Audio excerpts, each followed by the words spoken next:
नमस्कार दोस्तों, मेरे चैनल में आप सबका स्वागत है। कैसे हैं आप सब लोग? सॉरी, थोड़ा डिस्टर्बेंस आपको शायद मिल रहा होगा यहाँ, पर फिर भी ओपन एयर वीडियो बनाने से बहुत अच्छा लगता है। एक खुला खुला सा एहसास होता है। आज का जो विषय है वो मैं ये आपको बोलना चाह रही हूँ कि आजकल यूट्यूब में आपको उपाय बहुत से मिल जाएंगे, पर क्या सिर्फ उपाय करने से ही सब कुछ मिल जाता है? ज़िंदगी है तो उतार चढ़ाव तो हमेशा ही लगे रहेंगे। कभी छाँव होगी तो कभी धूप होगा, कभी बादल भी बरसेंगे, कभी बादल गरजेंगे भी। सब कुछ होता है ज़िंदगी में। जो हम सोचते नहीं हैं, ऐसी अनएक्सपेक्टेड चीज़ें हो जाती है ज़िंदगी में। वो हमारे प्रारब्ध के कारण होता है।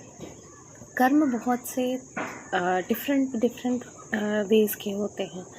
संचित कर्म होते हैं, क्रियामान कर्म होते हैं।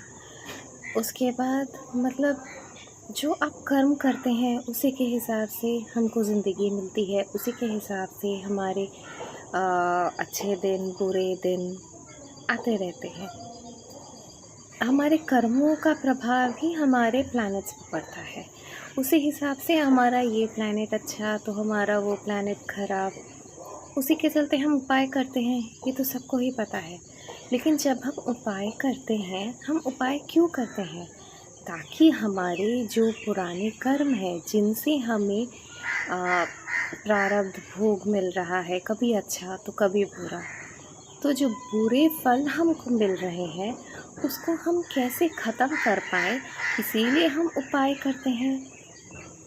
लेकिन उपाय सिर्फ हमने कर लिया, जैसे बहुत से उपाय होते हैं, कुछ गाड़ दिया, नदी में डाल दिया, लगा लिया, सिर्फ करने से ही हो जाएगा?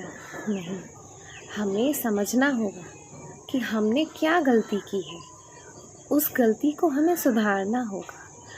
और सबसे बड़ी बात, ये जो कर्म करते हैं वो कैसे करते हैं?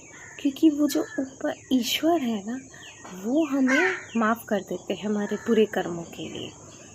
उनकी माफ़ी पाने के लिए हमें उनके आगे सर झुकाना होगा, उनको अपना मानना होगा, उनसे प्रेम करना होगा, तब जाके हमारे जो पुराने कर्म हैं वो करते हैं। और जब कर्म करते हैं तभी हमें मतलब हमारे जो बुरा टाइम है, जो बुरे ग्रह का प्रभाव है, वो तब धीरे धीरे मिटता है। लेकिन सबसे ज़रूरी है ईश्वर से अपना एक कनेक्शन बनाना, चाहे वो आप जिस भी पद्धति से बनाएं।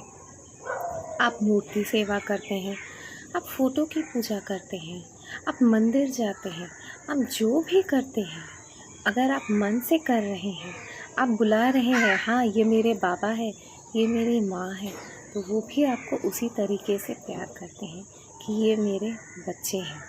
हम तो सब ईश्वर के ही बच्चे हैं ना, तो ईश्वर भी हमें उसी तरीके से मानते हैं कि हाँ ये मेरा बच्चा है, ये मुझे बुला रहा है, तभी हमारे कर्म करते हैं।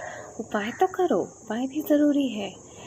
मंत्र बोलते हैं या आप कोई भी अलग उपाय करते हैं वो आप ज़रूर कीजिए, लेकिन दिन में 5 मिनट 2 मिनट आप जिन भी ईश्वर को मानते हैं, माँ काली को माने, जगदम्बा को माने, भोले बाबा को माने, जिनको भी माने, उनको याद करें सच्चे मन से।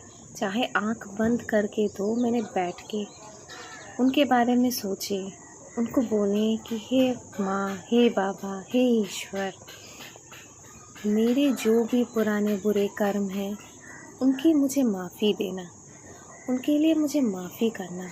और हाँ, अपने कर्म आप जो भी कर रहे हैं उस पर ज़रूर ध्यान दें। आप क्या कर रहे हैं, दूसरों के बारे में बुरा मत सोचिए। सब अपना अपना कर्म लेके आए हैं, अपना अपना कर्म ही लेके जाएंगे। अगर आप बुरा सोचेंगे तो वो आपकी जो सोच है वो भी आपका एक बुरा कर्म ही बन जाता है।